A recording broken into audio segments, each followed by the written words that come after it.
Santhapeta market ను మంత్రి పొంగూరు నారాయణ సందర్శించారు. ఈ సందర్భంగా ఆయన మాట్లాడుతూ సంతపేట మార్కెట్ లో ప్రస్తుతం వ్యాపారం చేసుకుంటున్న ఎవరిని ఇబ్బంది పెట్టకపోమని, నేను గతంలో మంత్రిగా ఉన్నప్పుడు పేదల కోసం మంచి మార్కెట్ ను నిర్మించానన్నారు. లాటరీ వేసి షాపులు కేటాయించామని, ప్రభుత్వం మారడంతో కొన్ని ఇతరులకు కేటాయించారని తెలిపారు. ఈ మార్కెట్ లో ఏ పార్టీకి చెందిన వారైనా వ్యాపారం చేసుకుంటున్నా ఇబ్బంది పెట్టడం అనేది మా ప్రభుత్వ విధానం కాదన్నారు.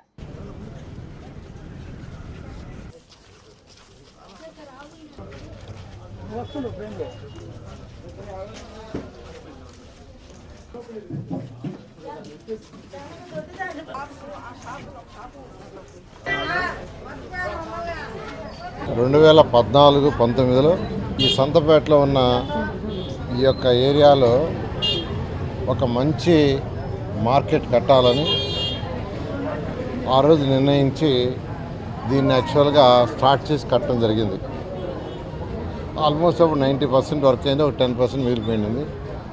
అయితే ఆ రోజు లాటరీ వేసి అందరినీ ఇక్కడే పెట్టి డయాస్ వేసి లాటరీ వేసి వాళ్ళ చేతనే లాటరీ ఎత్తిచ్చి అలాట్ చేసాం.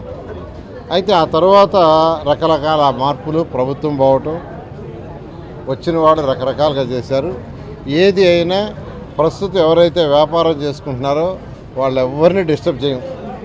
ప్రస్తుతం ఇక్కడ ఎవరైతే షాపుల్లో ఉండి వ్యాపారం చేసుకుంటున్నారో ఎవరైనా, అంటే మేము ఇచ్చినా వాళ్ళు ఇచ్చిన ఎవరైనా ప్రజలు ఇబ్బంది పడకూడదు. మా సిద్ధాంతం అది.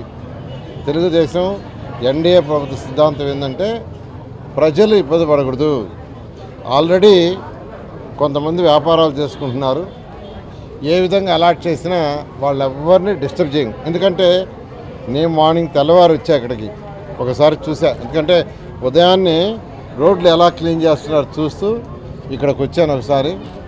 అదంతా చెత్తా చెదారం భయంకరంగా ఉండింది. ఒకసారి క్లీన్ చేయండి, నేను మళ్ళా వస్తానని అధికారులకు చెప్పాను. వాళ్ళు ఒక 70% క్లీన్ చేశారు, ఇంకా చేయాలి.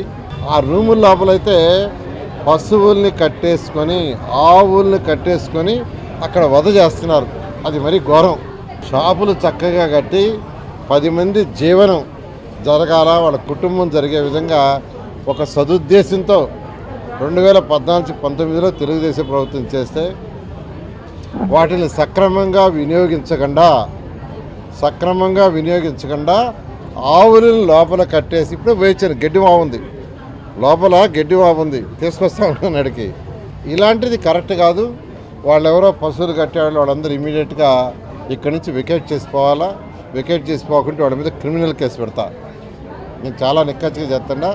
ఇది వ్యాపారం చేసుకునే వ్యాపారస్తులు, చిన్న చిరు వ్యాపారస్తులు, వాళ్ళకు వచ్చే ఆదాయం అంతంత మాత్రం. నేను మళ్ళీ ఒకసారి చెప్తున్నా, కొంతమంది ప్రతిపక్ష నాయకులు లేదా నాయకులు ఏం చెప్పబోతారంటే మిమ్మల్ని అందరినీ ఖాళీ చేస్తారని చెప్పబోతారు. నాకు తెలుసు. ఎక్కడ పోయినా ఏదైనా కట్ట మీద పోయి ఆ సర్రేపల్లి కట్ట, పెన్నా కట్ట మీద పోతే ఖాళీ చేస్తారు పుకారు చేస్తున్నారు. ఒక్క ఇల్లు అంటే ఒక్క ఇల్లు కూడా ఖాళీ చేయించను. 2014-19లో నేను ఒక్క ఇల్లు ఖాళీ చేయించలా. కానీ 19-24 దాకా సర్రేపల్లి కాలువ కొట్టారు, జాఫర్ కెనాల్ కాలువ కొట్టారు. వాళ్ళు ఎన్నో ఇళ్ళు ఖాళీ చేయించారు, నేను చేయించలా. మొన్న సర్రేపల్లి కాలువ కట్ట మీద పోతే అక్కడ అందరూ వచ్చారు, సార్ మీరు ఇల్లు ఖాళీ చేస్తారని.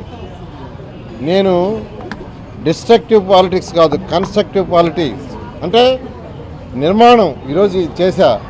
అదేవిధంగా 43వ డివిజన్లో అక్కడ ఒక గుడ్డల షాప్ కట్టించా.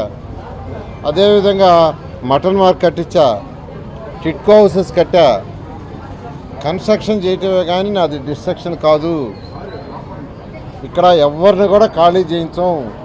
ఈ షాపుల్లో ఎవరైతే వ్యాపారం చేసుకుంటా వాళ్ళకి ఎవరు అలాట్మెంట్ ఇచ్చినా, తెలుగుదేశం ప్రభుత్వాలు ఇచ్చినా, ఆ తర్వాత వచ్చిన ప్రభుత్వాలు ఇచ్చినా ఎవరిని ఖాళీ చేయించము.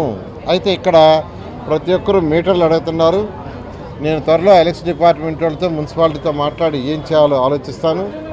అదేవిధంగా పైన బ్లూ షేడ్ వేశారు. అయితే అమ్ముకునే వాళ్ళు ఆ క్లాత్ చూపిస్తే బ్లూ షేడ్ వల్ల వేరే కలర్ వస్తుంది సార్ అని వాళ్ళు గుడ్డలు కట్టుకొని ఉన్నారు. ఎందుకు కట్టారమ్మా గుడ్డలు అంటే ఆ షేడ్ వల్ల ఆ క్లాత్ కూడా బ్లూ షేడ్ కనపడుతుంది సార్, అందుకని కట్టామన్నారు. దాన్ని కూడా వైట్ షేడ్ చేయిస్తానని ఇక్కడ ఉన్న వాళ్ళందరికీ చెప్తున్నాను. కొన్ని ఫెసిలిటీస్ టాయిలెట్స్ అవి కూడా కొద్దిగా మాడిఫై చేయిస్తా ఉన్నాను. ఖచ్చితంగా మళ్ళా నేను ఒక వారంలో ఇక్కడ విజిట్కి వస్తా. ఫస్ట్ అధికారులు మొత్తం క్లీన్ చేసి నీట్గా పెట్టి ఆ లోపల ఏదైతే పశువులు పెట్టి గడ్డి చేశారో అవన్నీ కూడా క్లీన్ చేయించుకున్నాను. చాలు దీన్ని మళ్ళీ నేను ఒక వారం లోపల మళ్ళీ ఖచ్చితంగా వచ్చి వాళ్ళకి ఇవ్వాల్సిన ఫెసిలిటీ ఇచ్చేస్తూ ఫర్దర్గా ఏం చేయాలో చేస్తాను.